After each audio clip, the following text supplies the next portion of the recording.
घेऊन आली का सगळे 4 गाड्या गेलते कपडा पकडा ऍक्सिडेंट होतो ना साहेबाची गाडी थांबवा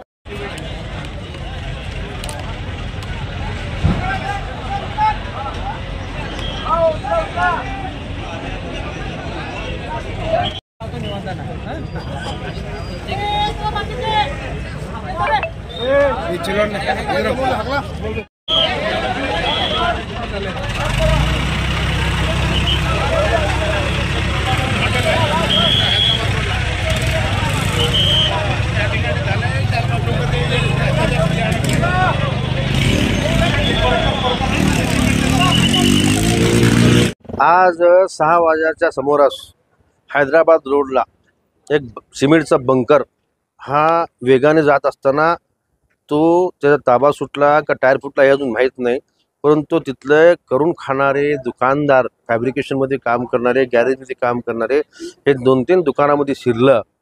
तिथं कमीत कमी आता 2-3 लोकांचा तर डेथ झाल्याचं कळलं. अजून आता सिव्हिलला 4-5 लोक आता आल्यात, 4-5 लोक मार्केट उडायला गेलेत.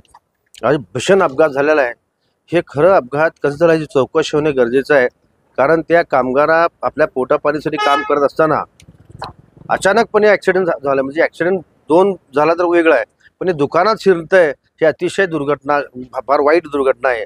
मी खरं म्हणलं तर प्रशासनाला विनंती करतो की असे अपघात कसं टाळावा ह्याच्यावर नियंत्रण आणण्याची गरज आहे. आज गरीब कुटुंबातले माणसं मरतात, त्यांचा पूर्ण घराचा पूर्ण जबाबदारी त्यांच्यावर असते. आता हा कामगार जर मयत झाले तेवढे तर अतिशय दुर्घटना फार मोठी घडलेली आहे. मी पोलीस खातं असू द्या किंवा प्रशासन त्यांच्यावर विनंती करतो की असे अपघात होऊ नये, कारण रस्त्यावर जात असताना एवढा मोठा अपघात होत आहे. अजून तो बंकर सोलापूर शहरातून जाताना सुद्धा अतिशय वेगाने चालवतात. ह्यांच्यासुद्धा यंत्रणाची गरज आहे, कारण ज्यावेळी बघता आपण अक्कलकोट रोडपासून तर गाड्या जातात ते फार मोठ्या प्रमाणे, ते सुद्धा बघा अनेक वेळा अपघात घडल्यात, अनेक वेळा कितीतरी लोकांचा जीव गेलेला आहे. ह्याच्यावर यंत्रणा आणण्याची गरज आहे. त्या गाड्यावर कसल्याही यंत्रणाचा फार फास्ट जोरात चालवतात, फार वेगाने चालवतात. म्हणजे ह्याच्यावर यंत्रणा आणण्याचं जबाबदार कोणाची? हे प्रशासनाची आहे. मी प्रशासन विनंती करतो की असं हे तुम्ही किती लोकांचा बळी घेणार, यासाठी कुठंतरी थांबायला पाहिजे अशी मी त्यांना विनंती करतो.